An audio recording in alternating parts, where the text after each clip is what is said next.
The first Thanksgiving. In 1637, the colonist army surrounded a fortified Pequot village on the Mystic River. At sunrise, as the inhabitants slept, the Puritan soldiers set the village on fire and massacred over 700 Native Americans. The next day, the governor of Massachusetts Bay Colony declared a day of thanksgiving, thanking God that they had eliminated over 700 men, women, and children. It was signed into law that this day forth shall be a day of celebration and thanksgiving for subduing the Pequots. Shalom. Shalom. First off, we give all praises, honor, and glory to Yahweh, Ba'ashem, Yahushai, Ba'ashem, Rakah Kadash. Yahweh be the true name for the Heavenly Father. Yahushai be the name for His only begotten Son, who the world ignorantly calls God and Jesus Christ. I want to give double honors to the elders and the apostles of Great Millstone that taught me this truth and rule well. And salutations to you, hopeful like pushing this truth in all honesty and sincerity. This is Brother Yahweh Saab coming to know us the spirit power of Yahweh Ba'ashem Yahushai. This lesson has been going into Thanksgiving and how this date is actually an omen, because Thanksgiving Day this year just so happens to fall on the last day of Hannukah, the Feast of Dedication. And we're going to go into the history of Hannukah and the Feast of Dedication within the scriptures to show you what that symbolizes, and also give you the true history and understanding of this holiday and how you're not supposed to be celebrating it. What you should be celebrating, though, is Hannukah, because these damn devils are going down for what they did. As you can see, what I just read on the screen, all right, this is facts. This is exactly what Thanksgiving came from. Okay, it's a day of Thanksgiving, thanking God that they had eliminated over 700 men, women, and children. Innocent men, women, and children they slaughtered. And now then they created a feast for specific items on the dinner table to celebrate as a victory feast for doing this. And as you can see, the governor of Massachusetts Bay Colony declared it a day of Thanksgiving. So that's how the holiday came about. And ever since then, it's been repeated. Throughout decades, and decades, you've had people celebrating this day. And they've even deceived so-called Native Americans, the ones that were victim to this, into partaking in the day too. And they taught in the school systems a lie. They taught a pure lie that it was a celebration of so-called Indians and white pilgrims coming together as a feast of thanks. That's not how it went down, man. You people have been lied to. Lied to. Exactly what you see on this picture, the real pilgrims, where they call themselves the Puritans. They were rapists, they were murderers, they were devils, and they were deceivers. They came, raped, robbed, and pillaged like no other. Okay? Then they created a feast, a feast for it. All right, what the turkey symbolizes, it symbolizes all the Native American men that were killed and beheaded. And it also symbolizes all of the pregnant women. What they would do is they would rip the babies out of the womb, whether it be cutting them open or simply punching them, or brutal ways of taking the baby out of the body. And then they would take the baby and then they would mash it, crush it with their feet, and that's what the stuffing symbolizes when they stuff in the turkey. Okay, the cranberry sauce, it represents the bloodshed of all the Native American men. Okay, and of course you have their pork. Well, that's the wicked sick dish item that Esau loves to eat, and it's abomination unto the Lord. And they brought pork over here, and the Native Americans didn't like to eat it. Okay, they hated it. Here's another little photo here I came across. It says, give a man some corn, feed him for a day, teach him how to grow corn. He rapes your wife, kills you, and steals your land. And that's exactly what happened. And not only that, they created a victory feast for it. After each village they ransacked, they would eat these items that you eat at Thanksgiving. Okay, this is what they ate to celebrate it. And now you people say, oh, well, it's just a time or excuse to come together as family. Well, you can come together as family any time, day of the year. As a matter of fact, we've been in Hannukah all the way since the 21st. The 21st of November, you've had 7 days to come together as family and celebrate the destruction of Esau. You know, when we had victory against over Esau to eat a dinner. But you choose to host a dinner on the day that celebrates your destruction and your ancestors' destruction. These are the things that they did to us, man. Okay? Look at our people. And they took great pride and joy in doing this. You see in this photo here? This drawing, this depiction? This is what happened. Okay? And they mocked you people because they tricked you, all of our people, into partaking in it. And then Christianity just takes it even to the next level. Christians be like, God bless this pork you told us not to eat on this day, a most holy pagan holiday that you told us not to celebrate. Let's get the scriptures on it.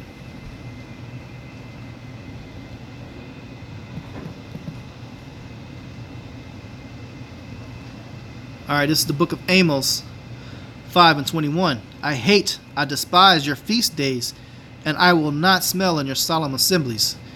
This is a feast day of celebrating killing Israelites. The so-called black, Latino, and Native American men, those are the true Israelites of the Bible. God's chosen people, and they've created a holiday of killing God's chosen people. And the irony is God's chosen people are the main ones partaking in the holiday and being proud about it. Well, the Lord hates these days, man. And this is why he's coming back with great anger and fury. He's pissed off about this. Okay? So we're going to go into a little bit further here. Because look at the shit that they do to constantly mock our people.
You see this, man?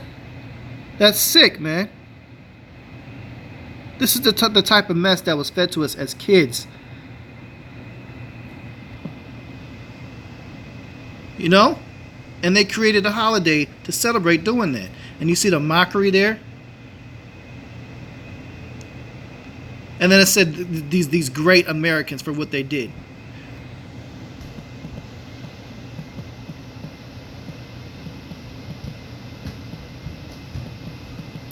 I'm gonna see if I can find this this internet article.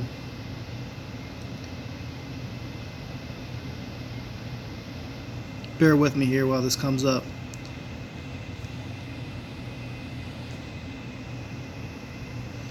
Oh wow. Salakia has got this ads on the screen here.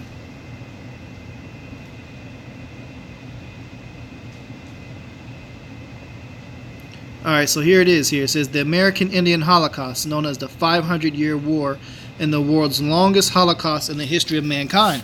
Death toll, 95 million to 114 million.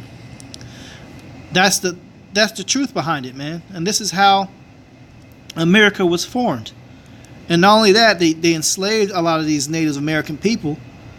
Okay, they created a victory feast after each tribe that was killed. And there was millions and millions and millions of them.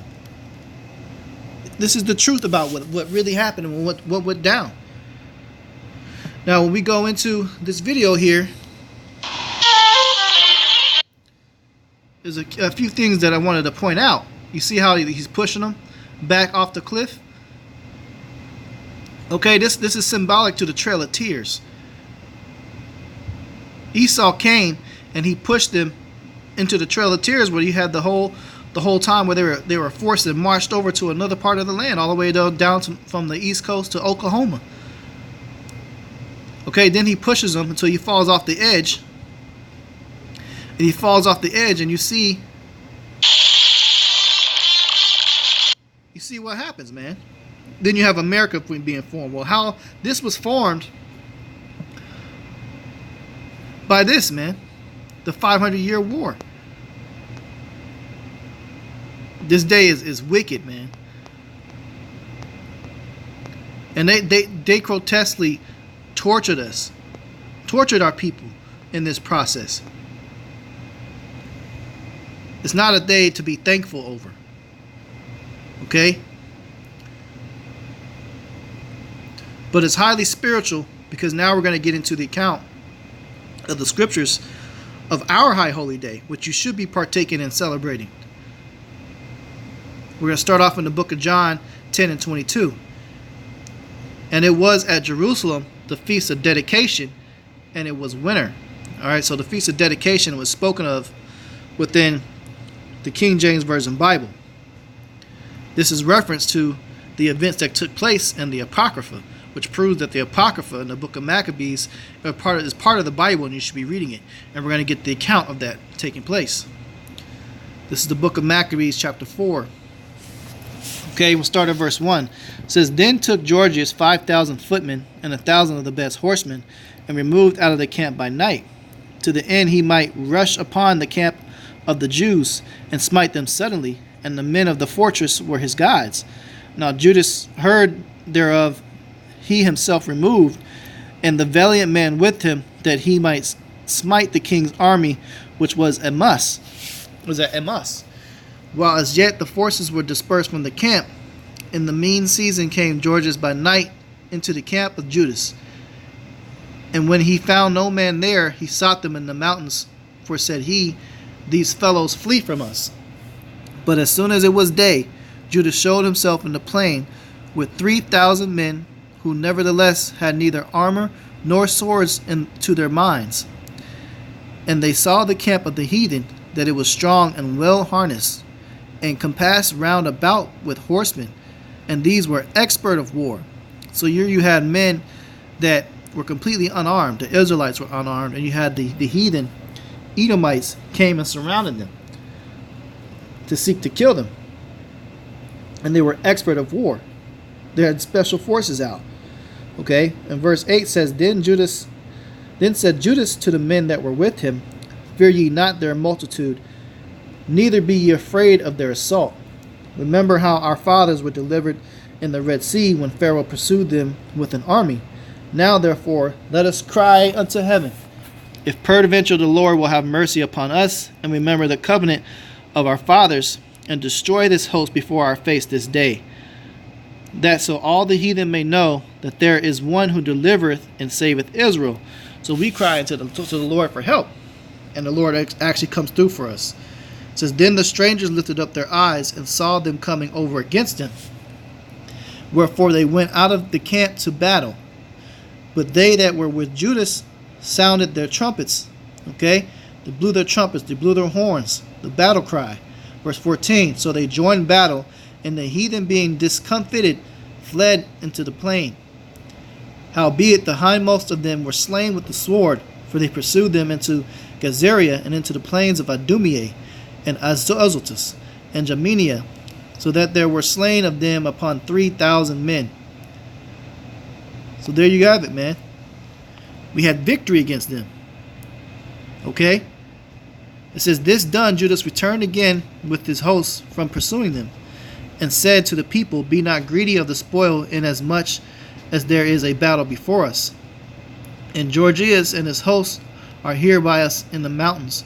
But stand ye now against our enemies, and overcome them, and after this ye may boldly take the spoils. As Judas was yet speaking these words, there appeared a part of them looking out of the mountain, who then they perceived that the Jews had put their host to flight, and were burning the tents, for the smoke was declared what was done. When therefore they perceived these things, they were sore afraid, and seeing also the hosts of Judas in the plain ready to fight, they fled every one into the land of strangers. Then Judas returned to spoil the tents, where they got much gold and silver and blue silk and purple of the sea and great riches. After this they went home and sung a song of thanksgiving and praised Yahweh in heaven, because it is good, because his mercy endures forever. Thus Israel had a great deliverance that day. Okay, so we celebrated a victory against the heathen, the wicked, the Edomites. And we had a feast. We had our own version of a Thanksgiving. It was a righteous Thanksgiving, not a Thanksgiving of our people, but a Thanksgiving of the Lord giving us victory over them. And it's a nomen omen, because the last high holiday of the Feast of Dedication happens to be the same day that the heathen are celebrating their victory that they won against us, which means Esau's going down.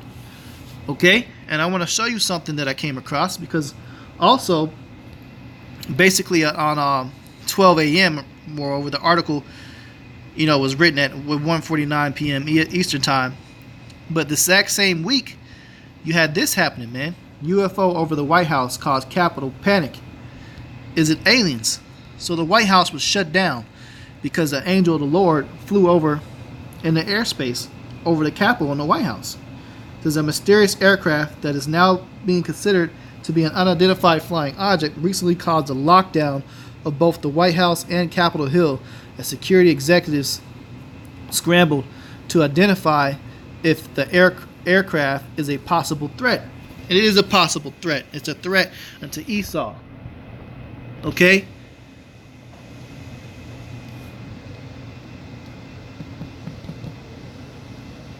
I'll get another preset.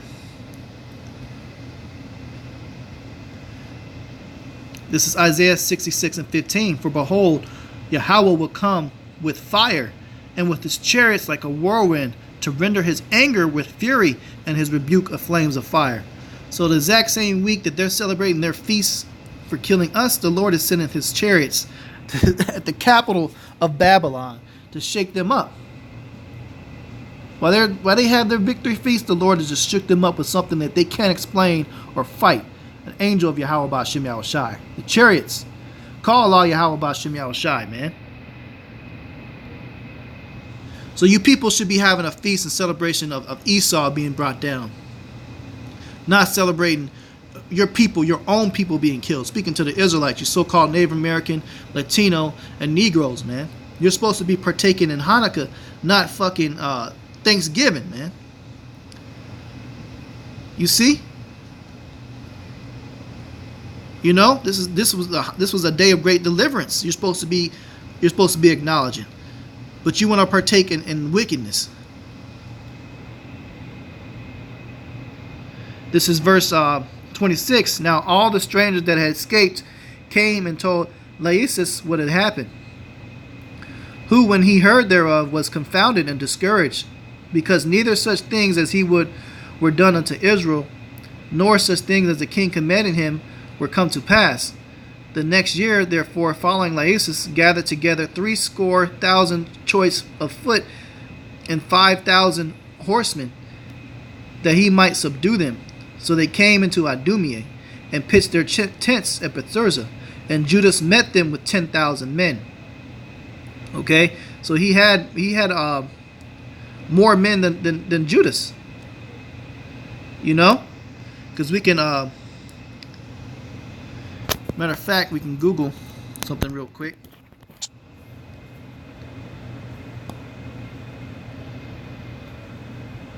Bear with me here.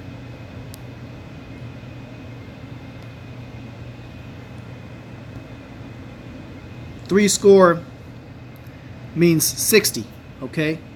So when we go back to the scriptures here,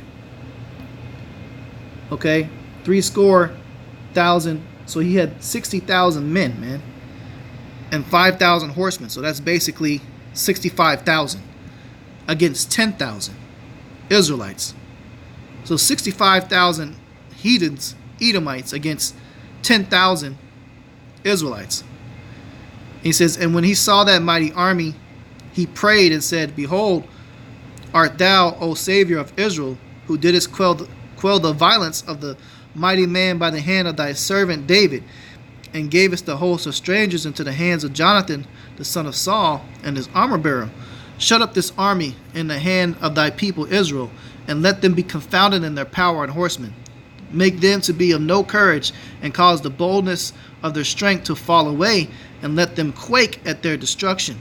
Cast them down with the sword of them that love thee, and let all those that know thy name praise thee with thanksgiving. So they joined battle, and there were slain of the hosts of Lasis about 5,000 men. Even before them they were slain. Now when Lasis saw his army put to flight, and the manliness of Judah's soldiers, and how they were ready either to live or die valiantly, he went into Antiochia, and gathered together a company of strangers, and having made his army greater than it was, he purposed to come again into Judea. So he got his ass whooped, had to go regroup and gather even more. And he started getting scared and shook, man. Then said Judas to his brethren, Behold, our enemies are discomfited. Let us go to cleanse and dedicate the sanctuary. Upon all this host assembled themselves together, and went up into the Mount of Sion. And when they saw the sanctuary desolate, and the altar profaned, and the gates burned up, and shrubs growing in the courts, as in a forest, or in one of the mountains, yea, the priest chambers pulled down, they rent their clothes, and made great lamentation, and cast ashes upon their heads, and fell down flat to the ground upon their faces, and blew an alarm with the trumpets, and cried toward heaven. Then Judas appointed certain men to fight those that were in the fortress, until he had cleansed the sanctuary. So he chose priests, blameless conversation, such had pleasure in the law, who cleansed the sanctuary, and bare out the defiled stones into an unclean place. And when they consulted what to do with the altar of burnt offerings, which was profane, they thought it best to pull it down, lest it should reproach to them, because the heathen had defiled it. Wherefore they pulled it down, and laid up the stones of the mountain of the temple in the covenant place, until there should come a prophet to show what should be done with them. They took whole stones according to the law, and built a new altar according to the former, and made up the sanctuary, and the things that were within the temple, and hollowed the courts.